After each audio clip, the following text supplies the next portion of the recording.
Let's get it. What's going on, everybody? Welcome to the SchuZ Show. I'm your host, SchuZ Shoemaker, and today is the final episode of this week's of the SchuZ Show.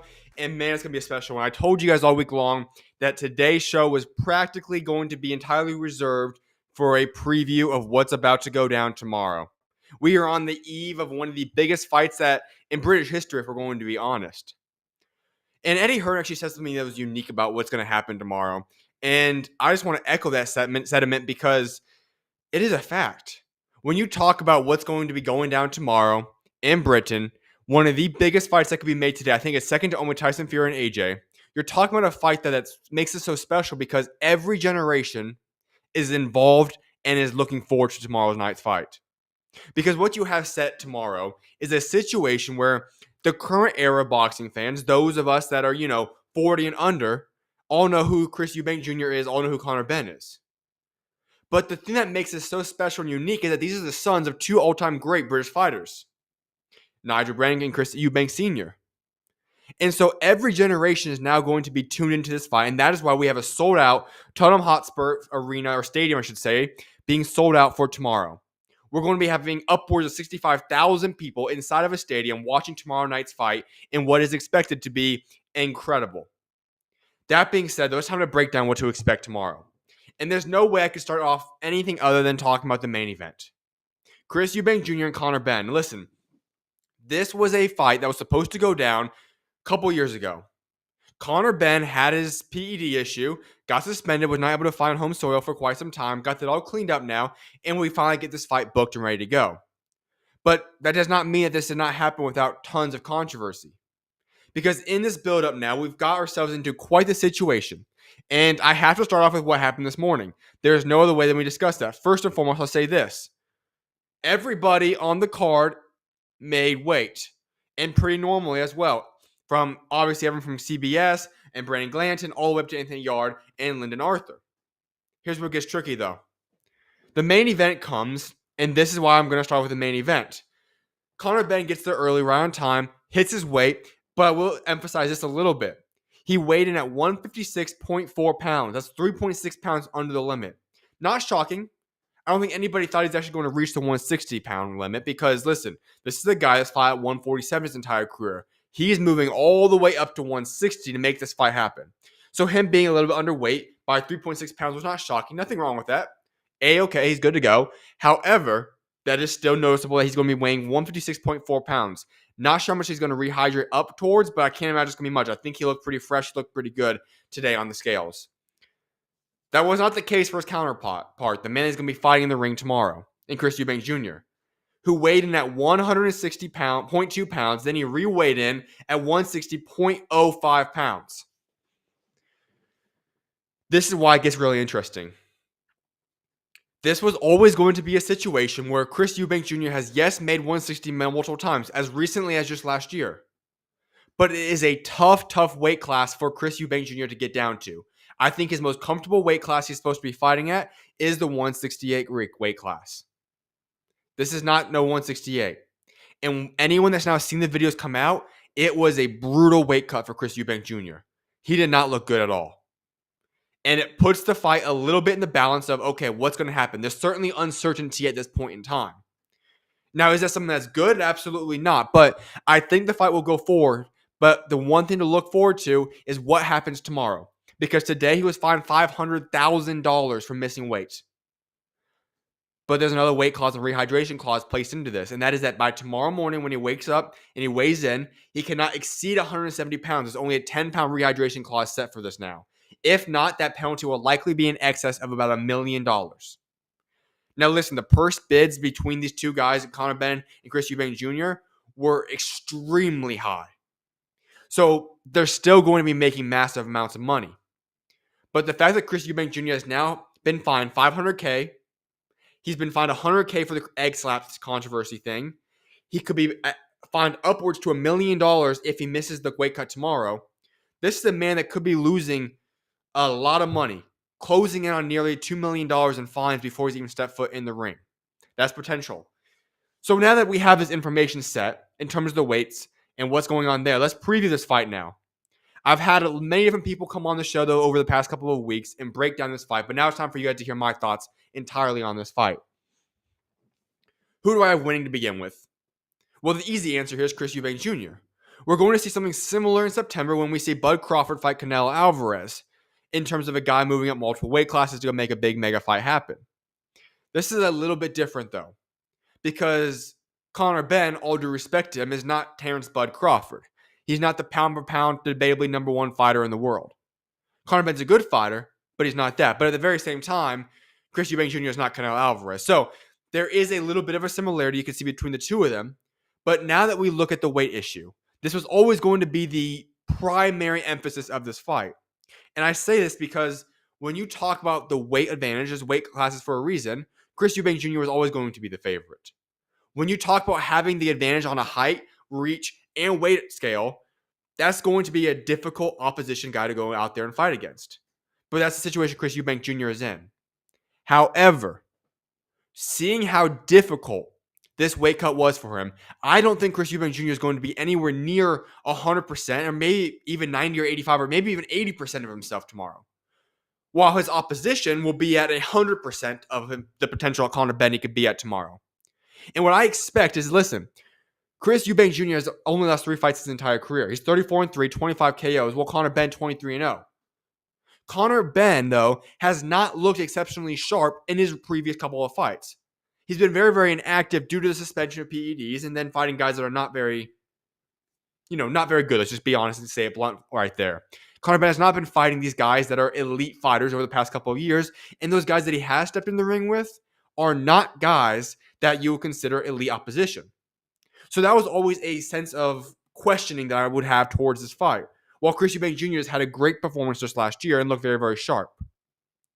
However, as I keep going back to, the biggest thing I want to look at is the weight. If Chris Eubank Jr. is at full strength, or at least at a high level of who he can possibly be, I see Chris Eubank Jr. being a guy that can easily go out there and should be able to defeat Conor Benn with ease. But I do raise a lot of skepticism in regards to whether or not he is ready physically to take on Conor Benn. Because what I expect to see happen tomorrow is that Conor Benn knows this. He cannot fight at a distance. He's going to have to be pressured in, up close, and fighting Chris Eubank in the pocket. That's his way to victory.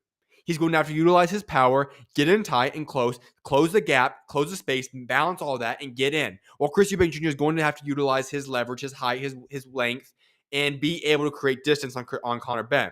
That's the way this fight's going to have to go.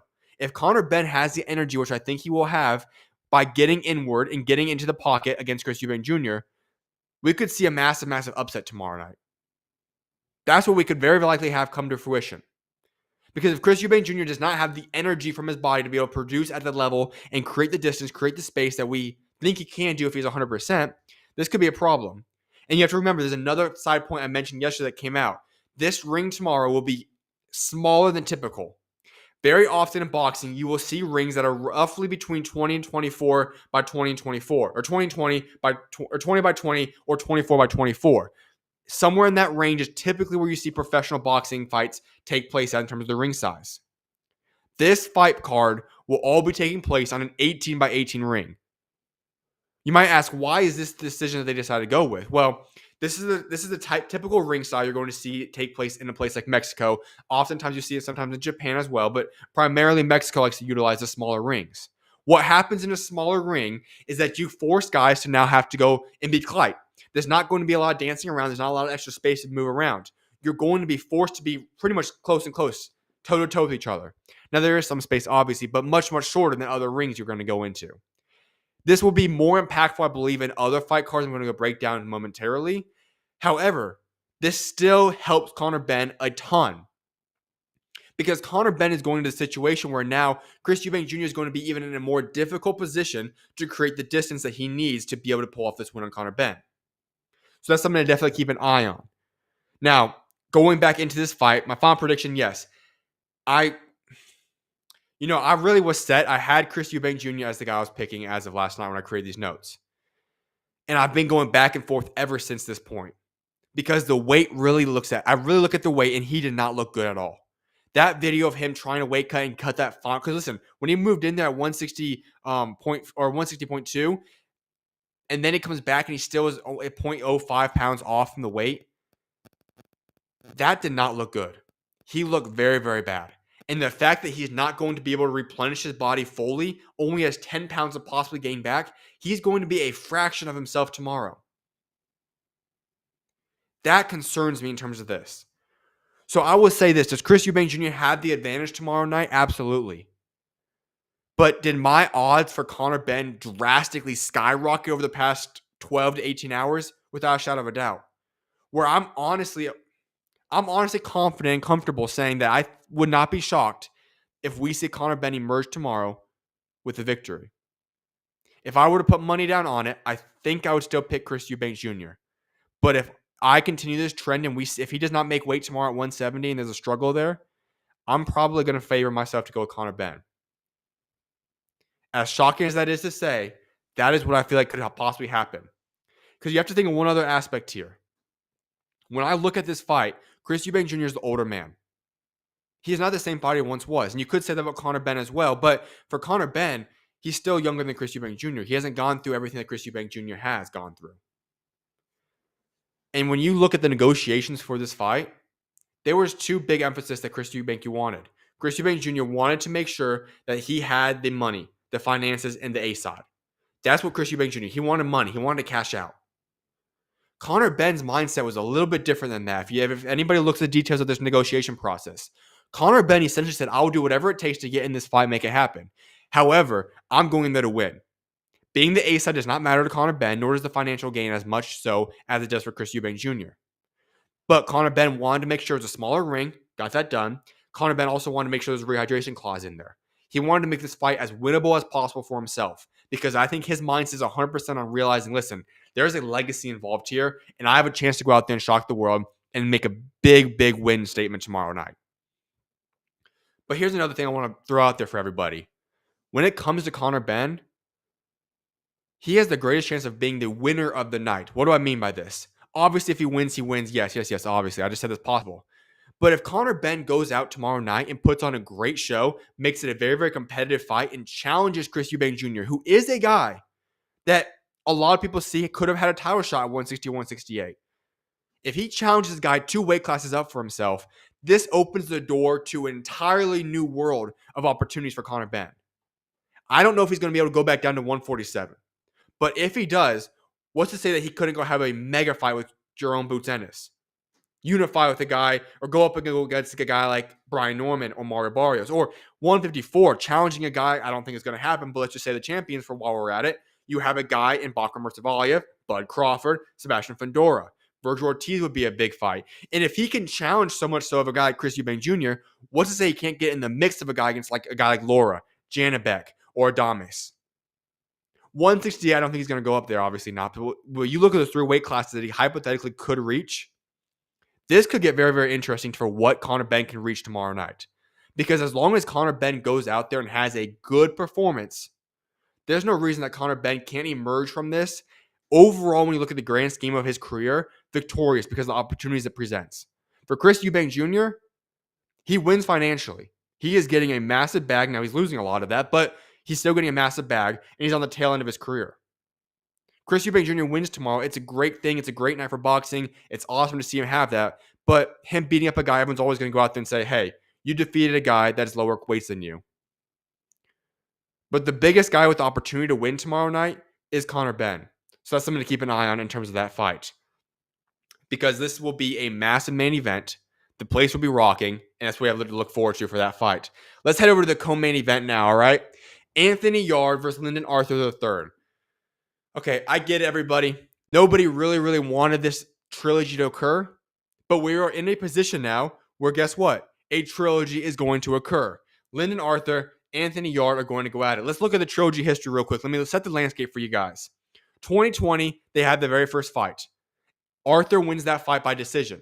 We run it back to 2021, 1 year later. Anthony Yarde avenges this loss with a dominating KO of Lyndon Arthur, and that's in the 2021 fight. We're now in 2025, and we're going to run the trilogy back. That's a long gap between the fights. Nobody was really Listen, I think there's two parts. Let me just be honest with this. This is a fight that I do not mind. There's a lot of hate because a lot of people say, why do we want this fight? It doesn't need to happen. And I agree with that. I see that side. But it's still not a fight I'm going to sit up here and bash and complain about. Do I think Anthony Yarde's going to win this fight? Sure. But it's still a fine fight to be made. Let me just clarify that real quickly. Here's what we have set for the table, though. When we talk about career outlooks between these two guys, Anthony Yarde is in a position where his career is nowhere near over yet. Anthony Yarde still has his eyes set on possibly going for, well, let's be honest, a world championship appearance. Now, light heavyweight is stacked. We know Bivol Beterbiev are going to go at it for 3 of the belts coming up probably in the fall of this year. We have David Benavidez in there. I think he's going to get Callum Smith in that next fight. So there's still a lot to be set for the tables in terms of what could happen in this fight. But Anthony Yarde needs this win. If Anthony Yarde does not come out with a victory over Lyndon Arthur, his career is going to be really in the balance of what the heck does he do next. He needs this win. As for Lyndon Arthur, this is more closure for his career. When you look at Lyndon Arthur, he's had a good boxing career.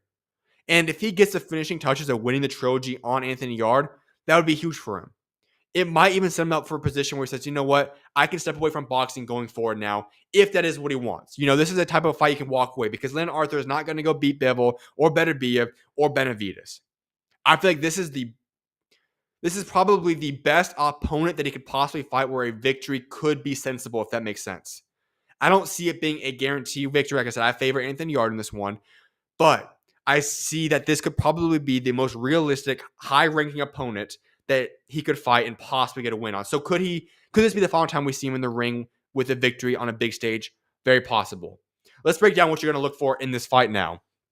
As for Anthony Yarde, he is the much more physical, stronger, and explosive fighter. His goal is to get inside and go for the KO. He did that in 2021. That's what he has to go after and pursue again tomorrow night. That has to be the option on the table. He's not going to win a boxing fight. He's not going to win with technique. He's not going to win by controlling distance and all those things. He needs to get uptight, get the KO, and go for the kill. That's simple. He's done it in 2021. Just rinse and repeat. Do the same exact thing again in 2025. He's going to get out of there with probably I'd say under 7 rounds. I think we're going to see a KO by Anthony Yarde. That's my prediction on that fight. As for Lyndon Arthur, he is the better overall boxer in this fight. He's going to have to control the distance, rely on his jab, and fundamentals to overpass and surpass Anthony Yarde in this fight if he's going to do so. My biggest question is, will he be able to do that for 12 rounds or 10 rounds in this fight? I don't think so. I think age is caught up to him. He's a good fighter, but I don't think he's going to be able to go past and get past Anthony Yarde in this fight. It's going to be interesting to see what happens, but that's what I do expect to see happening. As I said, I think Anthony Yarde will emerge from this fight victorious. I think Anthony Yarde will be the man that is going to get a KO within 7 rounds. And I believe that Anthony Yarde will end up eventually winning this trilogy, 2-1 in the series, move forward, and set himself up to get a very interesting fight. Could it be against Callum Smith? Could he get past Callum Smith and maybe go force his way into an opportunity against David Benavidez? All those opportunities are on the table. Maybe even be a guy that challenges Bivol or Beterbiev winner, although I think that's almost guaranteed to be a Benavidez fight for whoever wins that fight. So we'll see what happens there. But Anthony Yarde gets a big victory, a statement win tomorrow night. It elevates his stock. He elevates his name, his image, and does set himself up for a big fight in what would ever come next later this year or early 2026. So that's my prediction for the co-main event. Let's head into the next fight that's going to be on the card, Liam Smith versus Aaron McKenna. I really, really like this fight. It might be too far to say it's my favorite fight on the card, but I'm very, very intrigued by this fight. Let me give you guys the breakdown and see what happens in this upcoming fight, because I just want to set the table for you guys before I give my prediction on this one. As for Liam Smith, he heads into this fight 33-4-1, 20 KOs. He's going to be facing the unbeaten Irish prospect in Aaron McKenna, 19-0, 10 KOs. Listen, a lot of people, diehard boxing fans know who Aaron McKenna is. I like what he brings to the table. I think he's a very, very good fighter, a young fighter. Liam Smith is the veteran. We have a very, very big age gap between these two guys. Liam Smith has accomplished a lot in the sport. He's done an incredible work throughout his career. Well, Aaron McKenna is this guy that tomorrow night, we could be talking about him. And when I do it back on live again on Monday, I could be talking about him as being one of the top up-and-coming, and at that point now established rising stars in boxing. I really do like what he brings to this table. So, for Liam Smith, just give more details on him. Obviously, he's a former WBO light middleweight champion. He's fought Canelo Alvarez. He's fought Chris Eubank Jr. This guy has experience.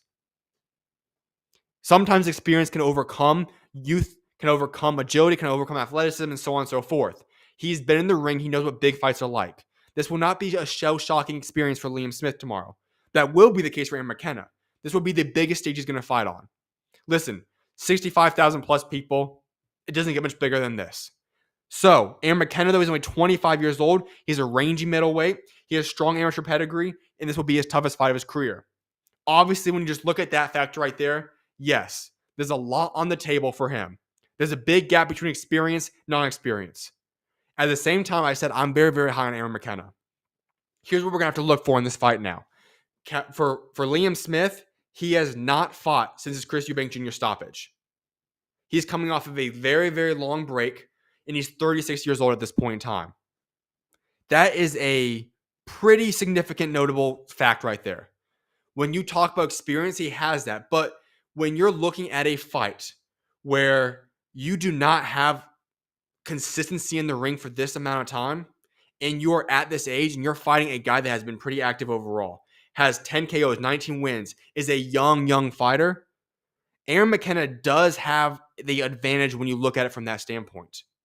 And that's what I'm really looking forward to seeing, because the biggest thing for these two guys is Aaron McKenna, can he situate himself when he has all the eyes on him, when he has all the pressure on him?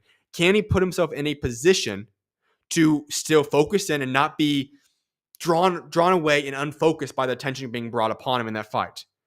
Liam Smith, yes, he has experience, but he's not going to be in a position where he is going to feel comfortable. There's going to have to be some form of rust on him. It is what it is. I'm going to be favoring the youth in a little bit in this one. I think that McKenna is going to have big moments in this fight.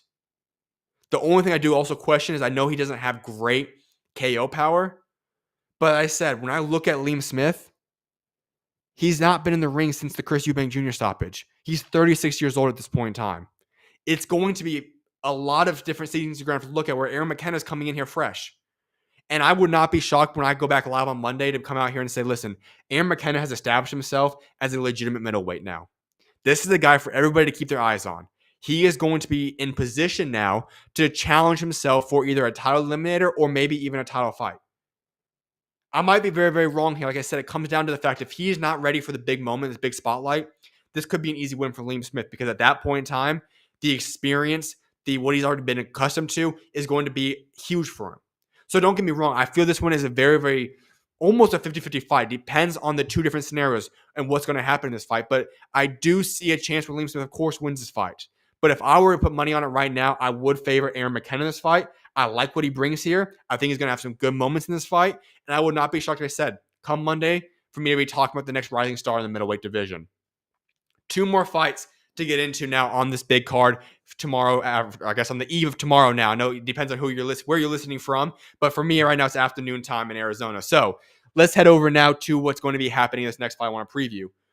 Chris Billum Smith, Brandon Glanton. Okay, listen, let me just say this right now. This is going to probably be, has a chance to be the most entertaining fight of the card tomorrow. I talked about in the very beginning when I mentioned the Chris Eubank Jr. Conor Benn card that the ring is going to be 18 by 18 feet. And I said that some fights are going to be factored more, that's going to impact more fights than others.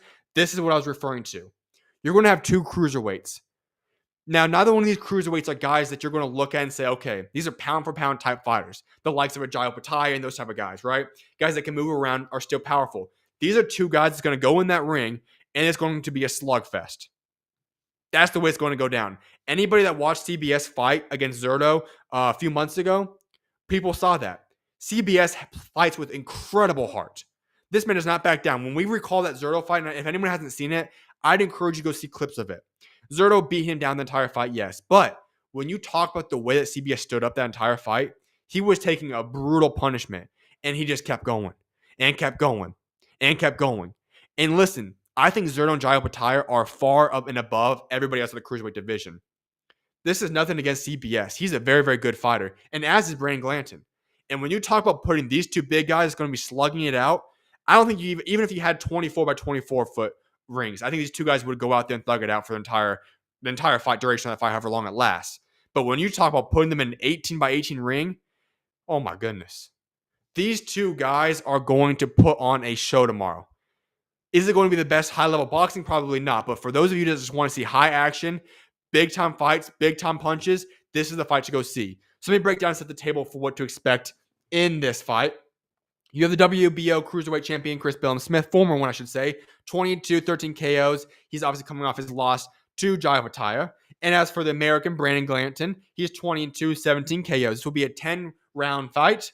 Now, for those of you that do not know CBS, I'm going to give you guys a little bit more breakdown. He's a very respected British fighter. He's durable, and he's going to be rebounding from his loss of his belt to Zurdo. As for Glanton, he's a very, very aggressive knockout artist. He is a great stout bound, and he has a lot of KOs. Both of these guys, like I said, are going to be swinging for the fences. They're going to be going after it, attacking each other, thugging it out is pretty much the best way to put it. There's not going to be this is going to be a lot of punches landed. There's going to be a lot of punches hit, and it's going to be a very, very good fight, in my opinion, right there. So let me give you guys my thoughts on what's going to happen here. When we break down this fight, I'll make a prediction here. I'm American, but I don't have to go with the man from Britain and CBS. I just talked about this. Listen, Zurdo and Jai Opetaia are leaps and bounds better than everybody else in the cruiserweight division. These are two guys that I believe, and I think Jai Opetaia is the best in the division, but I think that both of these two guys are fighters that we could see even possibly do something at the heavyweight division if they so want to in the future. Not going to go too far in that expression there, but that's the point I'm trying to make. That these guys are extremely talented. So that when we look at what CBS did against Jai Opetaia or against Zurdo, that's not really something that I'm going to look at and hold him against. I think that CBS is still an excellent fighter. I think he's a world champion type caliber fighter. And that's what we're going to see come to fruition tomorrow. That CBS is amongst, if not the best guy in that next tier right underneath the two main guys I just listed. I think it's going to be a great fight. I think it has a chance to go to decision because now the guy's going to back down. They're going to be swinging at each other the entire fight. And so I think this fight will go to decision. I think CBS will win it on points. Here's what's going to have to happen, though, for that to come to fruition. CBS is fighting on his home soil, so that's going to be huge for himself. But he's going to have to be a guy that uses his jab. He's going to have to be a guy that utilizes endurance. We saw the great endurance that he had against Zurdo. If he brings that same level of endurance to this fight against Glanton, it's going to be a great, great performance for himself. As for Glanton, he is a guy that wants to go put the pressure moving forward on his opponents. He's going to be looking for going for the KO. That's the way he rolls. I think that CBS is going to be able to eat those shots when he has to take them. I think CBS is going to be utilize his jab better so than Glanton. I think that it's going to favor him. Listen, once again, 65,000 plus fans will be in attendance tomorrow. Now, will it be a full 65,000 at the time of this fight? I'm not sure. But that home soil victory is going to give him a little bit of an edge. I think this is a very evenly kind of pretty much an even fight. But I think that the small details of factors, the experience that CBS has over Glanton, also the fact of him being on his home soil is going to push the pressure on Glanton and will eventually give CBS the win on points tomorrow. A KO is possible. If a KO does occur, I would expect that to come from Glanton. However, CBS obviously has a shot at that as well, but this will be an intriguing fight to say nonetheless, but I do have CBS winning that fight. Opening up the night tomorrow at it's going to be 9 a.m. my time. I believe it's going to be 5 o'clock British Standard Time. We have this fight. Vidal Riley, Chevron, Clark. This will be for the British Cruiserweight title. Once again, at the Cruiserweight division, the 18x18 ring is going to be huge for these guys. It's going to create a high action pace, and I think it's going to very much so favor Clark. That's my opponent there. I think that Clark likes to be the guy that puts the pressure going forward, and I think that we're going to see this favor Clark a lot by being 18x18. But let's set the table for you guys real quickly. For Riley, he is 12-0 in his career with 7 KOs. For C4 Clark, he is 10-1, 7 KOs. This is for the vacant British Cruiserweight Championship. Now, the backstory behind this. For Riley, he is a guy that has quite the story if you do not know. He's a social media star that turned into a legitimate contender. He has quite the story there. We've seen, obviously, this whole social media barrage of these guys that were celebrities move up into boxing and have their careers. We know some of the names coming to mind. I'm not going to list them right now because it's time to focus on these guys. As for Clark, he's a former Great British Olympian, strong amateur background. Both are solid fighters and have put themselves in position to be along on this card. For Riley, he is a slick southpaw. He's a disciplined boxer, and he has great fundamentals. He's going to utilize a jab, and he's also going to make sure he utilizes counters. He's also a great fighter overall. Let's move to Clark now for what he's going to bring to the table. He's a very stocky and aggressive fighter. He's got great, great power. And a lot of his KOs have always come within 4 rounds. He is a guy that's going to be looking for the KO. That is why I said that for Clark, being in a 18x18 ring will favor him going into this fight. He wants the KOs. He wants the KOs early. That's what he's going to be looking to put his pressure on. Not saying it's going to be the end result here, but the 18x18 ring is a factor to notice in this fight for people that are looking at it. When you talk about what Riley's bringing to the table, he is a good fighter as well, but he's not quite been in the experienced fights as much so as we have seen with Clark. So what do I think is going to happen here? Well, Riley does hold his youth at his advantage. He's 27 years old, while Clark is 34 years old. Vidal Riley is favored to win this fight by a lot of people. However, what I'm going to say is this. This will come down to the round-by-round basis for this fight. What's going to have to happen is that for Riley, if this fight goes to the second, 3/4 or beyond, so let's say 6th or 7th round or on, I think it's going to favor Riley. Riley will then win that fight. But Clark is going to have to come out being the older guy, swinging and going for the KO like he typically does anyways. He wants that 4th round KO or under to occur on his resume. That is what I would favor. If it happens within 4 rounds, it's going to be Clark by KO. If we're looking at it from Riley's standpoint, he needs to survive that early burst, get Clark a little bit phased, a little bit tired, and let him progress to the standpoint where, okay, you can take advantage of the guy being older than you. You can take advantage of that component. You can outbox him, then utilize your distance, utilize your skills that you have brought to your table, and the youth that you have. If that's what occurs, Riley will come out by victory. If we're going to go by resume, if I'm going to bet on this fight, my bet is that I'm going to go with Clark. I think Clark is more experienced, and I think that being in an 18x18 ring will factor this fight more so than any other fight on this card. Because of the fact that Clark wants the distance closed, Clark wants to go get the KO early, and that is what he's been accustomed to throughout his career. He also knows these type of atmospheres, not to this extent, but he knows how to fight in these big scenarios. And I think that we're going to see a good victory from Clark come tomorrow to open up the card. And I think it will be in KO fashion, under 5 rounds in this fight. So that's what I have for you guys, breaking down this 5-fight card going down tomorrow. Listen, just to give the hype, this is a card that should excite everybody. If you're in Britain, if you're in Europe specifically, this fight is huge. For those of us in America, unless you're a diehard boxing fan, I don't think you understand the gravity of how significant this fight is. I explained in the intro to the show. Every generation gets involved in this fight. From top to bottom, you have the older generation, you have the middle generation, you have the young guys. Everybody can relate to this fight, and especially the main event, in some way, shape, or form. And that is evident throughout all of Britain, and specifically the UK, and then we go even to Europe, let's say that. But for Americans, listen, there is good fights on this card. This is going to be 5 fights tomorrow of good high-level boxing that you're not going to get anywhere else. This will be a fight card to watch. I'm, of course, going to be up covering this fight. Right at 9 a.m. my time, we'll be covering this fight. And then on Monday, I will go on this live, and I'm going to break down everything I saw from this fight, my reaction to every single fight, let you guys know what happens. But for that is what I got for you guys in store for this breakdown. I'm going to go on a quick commercial break, then I'm going to get back to some other contents of discussions in the boxing world. But I want to make sure I separate this whole first fight preview for what's going to happen tomorrow in Chris Eubank Jr. versus Conor Benn.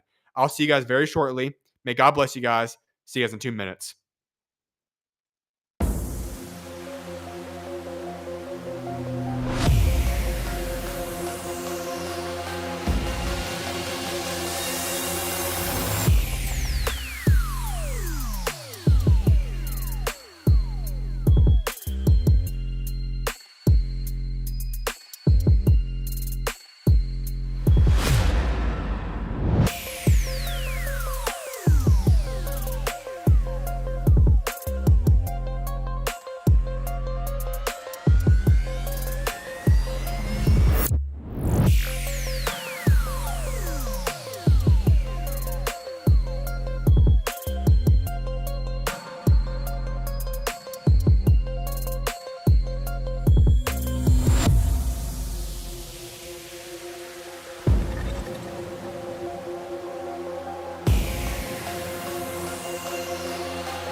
What's going on, everybody? Welcome back to the SchuZ Show. I appreciate everybody for tuning in. You guys can always go rewind and go check out the whole preview for the Eubank Jr. and Conor Benn card. That is done already now. I'll probably get that separately posted for you guys shortly as well after the show concludes. That being said, though, we got some more boxing stuff to get into outside of the massive fight going down tomorrow. I'll start off with one thing. This won't be something I'm going to spend too much time on, but the Alexander Usyk-Daniel Dubois rematch for the Ring Magazine Undisputed Heavyweight Championship. It will now be taking place 1 week later on July 19th at London's Wembley Stadium. The fight was originally planned for July 12th, but has now been replaced with the Edgar Berlanga, Hamza Shiraz, and Shakur Stevenson, William Zepeda fight card. Okay. Only thing I want to say there is it is what it is. I don't really care with the dates that much. What I want to emphasize, though, is, hey, we get back-to-back weekends of big-time cards. Let's get it. I've already said my thoughts. I think Shakur Stevenson should be headlining that card that's going to be in New York City. However, I'm going to take that. That card is incredible. July 12th, we get that one. And then we're going to get undisputed heavyweight champion of the world in a rematch at Wembley Stadium the following weekend. Hey, people want to blast Turkey all the time for stuff.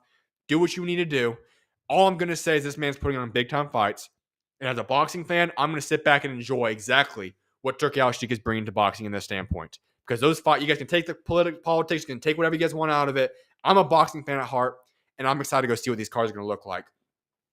Let's go to two other things, though. Brian Norman Jr. will officially be defending his WBO welterweight title against Jin Sasaki on Thursday, June 19th in Japan. All right. I talked about this yesterday. I said the welterweight division, man, it is in shambles right now. There are so many good fights that could be made at welterweight division that people continue to screw up on. Hence, Manny Pacquiao, Mario Barrios getting announced. Atrocious. I already talked about that yesterday, though. I'm not going back into that. But then we get some good news. Brian Norman, Jin Sasaki. Two guys that by a lot of people are top 5 at the welterweight division. They will now be facing each other in Japan. Why does this interest me so much? Now, Brian Norman Jr. is the champion. He's given away, obviously, the opportunity to go fight Boots Ennis for various reasons. Other fights could have been made. He decides to take the pay to go fight in Japan. So he's going to go to another country's home soil and defend his belt. Very, very risky move, but yet it is a move that makes sense because he's going to have great financial gain in that fight. And also it could be a massive statement for himself. Listen, Japan is one of the meccas of boxing. They love boxing more than just about any other country. They're going to embrace you. And so often, if you go out there and you fight with great heart, they become a massive fan for you. And if you have Japan rooting for you now as a boxer, it doesn't get much better than that. So that's huge for Brian Norman Jr. to go defend your belt in Japan. The question is, though, he's fighting a guy that's a debatably top 5 guy at the welterweight division in Jin Sasaki, a man who I have great respect for as a fighter. I think he's very, very good. That being said, if I were to make a way too early prediction, I have Brian Norman Jr. still defeating Jin Sasaki in Japan. I think that Jin Sasaki is going to get off to a couple good rounds. I think it's going to be a high-paced, electric fight right out the gate. But I do see over the duration of that fight, probably near round 4, 5, or 6, that the tide will start to turn. Brian Norman will start to get comfortable. He'll get used to the atmosphere. He will start to settle down, and he'll go to work on Jin Sasaki, eventually landing a KO victory for himself. And what will happen in that fight? Well, it sets up the opportunity for Brian Norman Jr. to then have defended his belt against a guy in Jin Sasaki, and would make absolute sense to go. You have a unifying fight with either Mario Barrios or Jerome Boots Ennis. So there's a lot of stuff to happen there, but that will be going down on July 12th. Last thing I want to get into on today's show. Eddie Hearn's been interviewed a ton throughout the past couple of weeks. Today or yesterday was another media session, and here's what Eddie Hearn says. I do not know if it was planned or expected for him to say these words, but in the midst of this interview, he comes out and says this, that Jake Paul is already planned to fight Gervonta Davis after the Lamont Roach rematch. Hold up. We heard the rumors right after the fight that Jake Paul and Tank Davis were supposed to get announced. And I ripped that. I think it is a disgrace to boxing for that fight to happen. But we're still considering it? Listen, what I heard after the fact was that for Tank Davis, that I all of a sudden had this energy back about him. That all of a sudden Tank Davis lost or had that, the draw against Lamont Roach, and he felt motivated again. He wanted to get back to work. All that retirement stuff went out the window, and he was ready to go fight. Get that rematch, get his get back against Lamont Roach, and move forward with his career. But he's still considering, if not already, supposedly, according to Eddie Hearn, planning to fight Jake Paul. I mean, my goodness. Why? There is a massive fight to make at 135 with Shakur Stevenson. You could make a very, very, very big fight with Keyshawn Davis, especially if he has another KO win over Edwin De Los Santos. And yet we're fighting Jake Paul? Now, I hope that this is not true. I hope this is not accurate. And I hope that Tank takes care of business, gets his get back against Lamont Roach, or has a good performance there, and gets going with this 135 division and makes some actual movements to actually impact his legacy. Because if we're looking at Tank Davis' resume, prior to the Lamont Roach one, I already said this is a very, very bleak resume. This is not an impressive resume, to say the least. And now you add a draw to Lamont Roach in there, not very good. And now you're saying that you could possibly go add Jake Paul to your resume? I mean, please. Can we make sure this does not happen? I mean, for Tank Davis, you got to make sure that you go after it, unless you want to step away from boxing. If this is not what you care about, I respect that. Then go move on alongside and you do what you need to do. But if you are going to proclaim that you are still all in on boxing, that you are a pound for pound great, that you are one of the top boxers of this era and this generation, then you need to start building up that resume. It's plain and simple. And Lamont Roach just gave you a draw. You have a rematch, hopefully, is going to happen. It was supposed to happen in June. Now, supposedly, it's getting pushed back to July. Here we go all over again with what happened last time when it was supposed to happen and it got pushed back 2 or 3 times. And now we're considering that Jake Paul is on the table. Tank Davis has the potential to be special. He is a special fighter. Let me correct that. He is a very special fighter. But if you don't want to put yourself in positions to go and have victories, to go and get wins and build up a resume, how can I say that? That's based on potential. That's similar to me if I'm going to put myself in a basketball mindset or a football or soccer mindset, whatever you want to call it. It's as if you're saying, hey, look at this great prospect. He has all the skill set for a basketball player. He's got great long arms. He's super tall. He's athletic. He's explosive. You take all these great attributes of a guy. You see he has the talent, but you can't go call him an all-time great yet. He's got to go put the accolades, got to go put the resume together. For Tank Davis, he does not have that resume yet. But he could. But for some reason, he decides not to do so. If I were Tank Davis, the only fight I really want right now is Shakur Stevenson. Because for both guys, I've said this time and time again, if you're Shakur Stevenson, you have so much confidence in your defense and your ability as a fighter that you don't think that Tank Davis can mess with you. And you think that you can be the guy at 135. You think you are that guy at 135. And you believe that you can become a multi-time champion. Let's look at the other side of this story. If you're Tank Davis, you believe with all your heart that you have the ability and the power to defeat the likes of a Shakur Stevenson with ease. And if you want that, you want everyone to shut their mouths and you want to teach them that, hey, I'm that guy at 135. I am the guy of this generation. Nobody's on my level. So go do it. It's that simple. There's going to be fighting money involved. There's going to be a lot of money made in that fight. Stop waiting for something else to be bigger. That's the fight to make, especially if you get past Lamont Roach. But that's obviously what he has to handle business coming up in June or July if that fight even happens. Tank Davis needs to stop even talking about Jake Paul. If this is even rumored as a disgrace to boxing, I hope it is not. Time will tell, though. But that is what Eddie Hearn said, so I have to talk about that segment right there. With that being said, you guys, I hope you guys have a blessed weekend. I thank you guys all for tuning in for all the show throughout this duration of this week. I will be back live on Monday. We have another action-packed week next week with a whole lot of great guests planned. I'm excited to break down the massive fight card that's going to go down tomorrow in London. And then I'm excited to break down what's going to be happening next weekend where we have the Naoya Inoue fight on Sunday. We have the Canelo Alvarez card going down in Riyadh season on Saturday. And then the New York City Times Square fight card on Friday. So there's a lot of previewing going down, reflection this past week. It's a great time to be a boxing fan. We got busy action going on. And I'm excited to get to all that next week. I thank you guys all for tuning in once again. May God bless you guys all. SchuZ is out. Have a great weekend. Enjoy the fights this weekend. I'll see you guys on Monday. SchuZ out.